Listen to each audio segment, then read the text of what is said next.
ही हेअरस्टाईलची काय म्हणजे कशी प्रेरणा आहे? कारण मी जेव्हा पहिल्यांदा इन्स्टाला पाहिलं किंवा अन्यही माझ्या मित्रांना पाहिलं, सगळे समज होते हा मुलगाच आहे.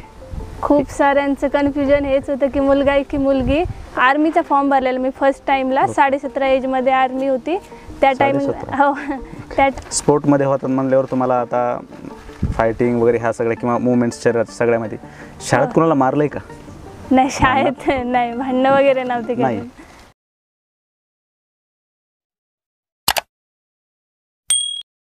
सर्वांना प्रेमपूर्वक नमस्कार मित्रांनो. आजचा व्हिडिओ म्हणजे एक नंबर असणार आहे. वारीच्या नंतर पुन्हा आपल्या जे आहे ते पॉडकास्ट छोट्या मोठ्या जे आहे ते सुरू झालेले आहेत आणि आजचा व्हिडिओ म्हणजे तुकोबाऱ्याचं एक प्रमाण याला लागू पडतं की असाध्य ते साध्य करिता सायास कारण अभ्यास तुका म्हणे.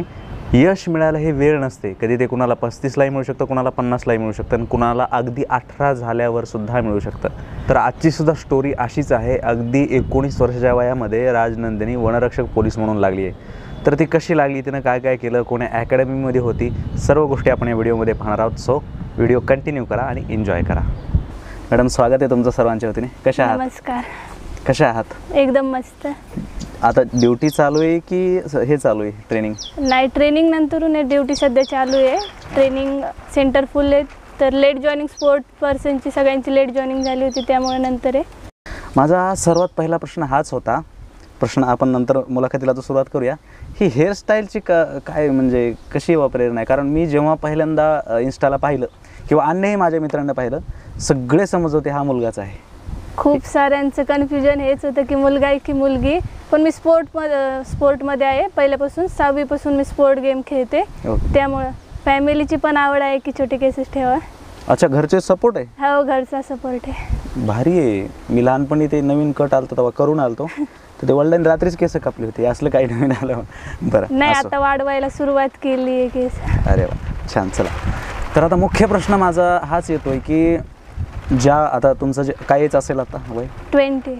ओके, त्या वयामध्ये तर नॉर्मली आपण कॉलेज पुन्हा फ्रेंड्स या सगळ्या गोष्टी असतात. त्या वयामध्ये आपण तयारी करावं हा सगळं सुचलं कसं नेमकं हे सगळं? माझी एक 2 नंबरची सिस्टर आहे. ती आधी स्पर्धा परीक्षेची तयारी करते. आम्ही 4 बहिणी आहे. 3 मॅरिड आहेत आता सध्या, मी छोटी आहे. तर ती करायची, तिचं पाहून मी करते. आणि 12th नंतर मी क्रिकेट खेळत होते 12th पर्यंत. नंतर इकडे स्पोर्टमध्ये आर्मीचा फॉर्म भरलेला मी फर्स्ट टाइमला. 17.5 एजमध्ये आर्मी होती त्या टायमिंगला. हो, त्या टायमिंगला आर्मीचा फॉर्म भरलेला. तर माझा भाऊ होता की अकॅडमीमध्ये येत होता पहिल्यांदा. त्यासोबत मी पण आलेले की आर्मीचं ग्राउंडची तयारी करण्यासाठी पहिल्यांदा आलेले 2022मध्ये. 1 जुलै 2022 पासून स्टार्टिंग अकॅडमीमध्ये स्टार्ट केलेलं. ओके, ठीक आहे. आता त्या ज्या बहिणी होत्या तुमच्या, त्या लागल्या? नाही, त्या मॅरिड आहेत सध्या. ओके, तुम्ही लागल्यावर त्यांची रिएक्शन काय होती? फक्त त्यांची म्हणजे तर पूर्ण घरच आमचं पूर्ण जाम खुश झालेलं, हॅप्पी एकदम. ओके, तर ती हॅपीनेस आपण नंतर पाहूयाच. तर आता मला याच्यानंतरचा हाच प्रश्न घ्यावा वाटतो की तुम्ही लागलात, जॉईन झालात, याच्यामध्ये काय वाटतं की सर्वात मोठं योगदान कोणाचं आहे? म्हणजे मी काय विचारतोय की शिक्षकांचं पण आहे, पण घरच्यांचा सपोर्टही त्यासाठी खूप महत्त्वाचा असतो. फुल सपोर्ट राहायचा. पूर्ण फॅमिलीचा घरून मम्मी पप्पाचा खूप सपोर्ट राहिला आहे. आणि तसं म्हणजे तर माझे coach Kishore sir, Tukaram sir यांचा फुल सपोर्ट. मी म्हणजे स्टार्टिंगच ही जर्नी केलेली की मला डिफेन्स साईड करायची आहे. आर्मीसाठी आले होते. ते पूर्ण इथूनच स्टार्टिंग इथं झालेली, एंड पण इथंच झालेलं आहे. नाही, त्यांचा तुम्हालाही सपोर्ट आहे आणि हे मुलाखत देण्यामध्ये सुद्धा त्यांचा सपोर्ट आहे. हो, त्यांचा सपोर्ट. ॲक्च्युली माझा कॉन्टॅक्टही नव्हता. बरं, ती मोमेंट काय होती आता जे आपण हॅपीनेसबद्दल बोललो की तो कॉल किंवा ते लेटर किंवा कशा प्रकारे तुमची जॉईनिंग असते, ती मोमेंट कशी होती सगळ्यांसाठी? ते तर मी आंबेजोगाईला आमची एक 18 फेब्रुवारीला मॅरेथॉन होती. मॅरेथॉनला गेले होते, सरांसोबतच गेले होते. त्या टायमिंगला मॅरेथॉनहून येताना एका फ्रेंडचा कॉल आला, अकॅडमीतलीच होती, की नंदू तुझं रिझल्टमध्ये नाव आलं आहे म्हणून. तर त्या टायमिंगला मी तिला विचारलेलं की हां खरंच आलं आहे का? म्हणजे त्या टायमिंगला विचारलेलं हां खरंच आलं आहे का? मग लिस्ट बघितली. बीडच्या बस स्टॉपलाच होते त्या टायमिंगला लिस्ट बघितली मॅरेथॉन येताना. मग घरी कॉल करून सांगितलं, बहिणीलाच सांगितला की सिलेक्शन झालंय म्हणून. मग घरी पूर्ण माहोल एकदम आनंदी होता. अच्छा, आई वडिलांना आल्यावर सांगितलं की? नाही, सिस्टरला सांगितलं, मग घरी समजलेलं होतं मम्मी पप्पाला. काय जल्लोष काय झालं त्यावेळेस नंतर पेढे वाटणे? हो, नॉर्मली आपल्या गावाकडे कसं गुलाल शाल हो, गुलाल वगैरे एकदम. घरी गुलाल स्वागत केलं, आरती ओवाळली वगैरे. अरे वा. आणि सर इकडे अकॅडमीवर आल्यावर पुन्हा जे फ्रेंड्स इथले होते त्यांच्याकडून काही? हो, नंतर इथे पण ग्राउंडवर झालं की स्वागत वगैरे सगळं झालं. ओके. आता तुम्ही या क्षेत्रात लागलात, आईवडिलांची अपेक्षा याच क्षेत्रात लागावी अशी होती का काही वेगळं अपेक्षा होत्या त्यांच्या? माझं ग्रॅज्युएशन तर काही कम्प्लीट नव्हतं, 12th पास होते मी, आणि मी स्पोर्टच खेळायचे, त्यामुळे तर MPSC करायचं असं घरच्यांचं म्हणजे होते विचार. पण मम्मी काय बोलायची की जे होईल ते, आता 12th पास आहे, आता जे एक्झाम सुटते त्यात फॉर्म भर, नंतर ग्रॅज्युएशन झाल्यावर MPSC करता येईल. Okay okay.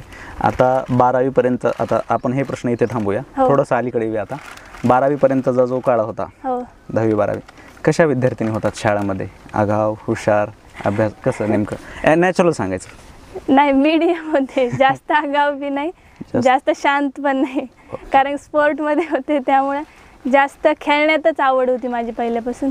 ओके. बरं, आणखी एक साधा प्रश्न, स्पोर्टमध्ये होतात म्हणल्यावर तुम्हाला आता फायटिंग वगैरे ह्या सगळ्या किंवा मुवमेंट्स शरीरात सगळ्यामध्ये, शाळेत कुणाला मारलंय का? नाही, शाळेत नाही, भांडणं वगैरे नव्हते केले. नाही, जास्त तर म्हणजे कॉलेज शाळेत एवढा हे नव्हता होत की ग्राउंडवरच मी दिवसभर राहिलं तरी म्हटलं चालतंय. ओके. बरं, या सगळ्या गोष्टींची शाळेपासूनच सुरुवात झाली का बरं हे पुढे लागायचं किंवा हे सगळं? हो, स्कूलमध्ये होते त्या टायमिंगला स्पोर्ट खेळायचे, नंतर 12th नंतर अकॅडमी जॉईन केलेली आर्मी ग्राउंडसाठी, त्यानंतर सुरुवात झालेली अभ्यासाची पण, म्हणजे अभ्यासालाच मी अकॅडमीवरती यायचे. अच्छा. Okay okay. आता परत आपल्या मुख्य प्रश्नांवरती येऊ. ज्या वयामध्ये तुम्ही वनरक्षण, त्यावेळेस एज काय होती लागलात त्यावेळेस? त्यावेळेस 20 होती, म्हणजे फॉर्म सुटले होते त्यावेळेस 19 होती, नंतर 20. अच्छा. ओके. ऑगस्टमध्ये फॉर्म सुटलेले 2023ला. ओके, ठीक आहे. पण तरी पण ज्या वयामध्ये आपण लागलेला आहात, एक साधारण लागल्यावरती किंवा आता तिकडे जाणारच आहात तुम्ही, मी एक पोस्टही बघितली होती, काय होती, किती पोस्ट आहे एवढं आठवत नाही, पण इच्छा होती लागण्याची पण जातानाचं दुःख, असं समथिंग काहीतरी पोस्ट होती. सो एक लाईफचं काय म्हणू आपण त्याला, एक तरुणपणाचं फ्रीडम हरवल्यासारखं वाटतं का बरं? थोडंसं वाटतं, थोडंसं नाही पण वाटते, कारण की खूप सारे जण जास्त एजपर्यंत करतात, सक्सेस लेट होते, लवकर भेटले ते पण चांगलं आहे असं वाटते. अगदी नाही, अगदीच. काय आहे की सक्सेसला वयाचा नंबर नसतो म्हणा, तर काही जणांना ते 40 पर्यंतही प्राप्त होतं, आणि काही जणांना काय म्हणू आपण ते अगदी 18 कंप्लीट झाले तरी होते प्राप्त होत. अगदी अगदी. ज्या अकॅडमीमध्ये तुम्ही होतात, काय नाव अकॅडमीचं? Shivchhatrapati career academy, Pathardi. Pathardi. Okay. तर तिथं असताना विद्यार्थी म्हणून अशी, ठीक आहे, शाळेतलं तर आपण पाहिलंच आहे, पण अकॅडमी म्हणल्यावरती थोड्याफार नोकझोक, कारण तुमचं हे सगळं स्पोर्ट्सचं हे येतं, तिथं असताना विद्यार्थी म्हणून कशा होतात? नवीन सरांची काय होतं, सर काय म्हणायची, कशी विद्यार्थिनी होती? एकदम म्हणजे प्रिय म्हणलं तरी, प्रिय विद्यार्थिनी म्हणलं तरी चालेल. ओके.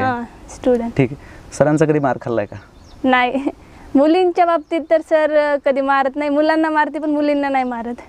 रागवतील, काही चुकलं तर ओरडतील, मुलींना पण मार वगैरे काय नाही. ओके, नक्कीच. आता शेवटच्या प्रश्नाकडे येतोय मी, की एवढ्या कमी वयात आपण वनरक्षक विभागामध्ये लागलोय, ड्युटी करणार आहोत, पूर्ण महाराष्ट्रामध्ये ही पोस्ट फिरते माहिती. मी खूप साऱ्या चॅनलवरती ही पोस्ट पाहिली की अत्यंत कमी वयाच्या म्हणून. तर या सगळ्यांमध्ये शिक्षकांचं किंवा आईवडिलांचं किती योगदान आहे बरं, सगळं सांगायचं झालं?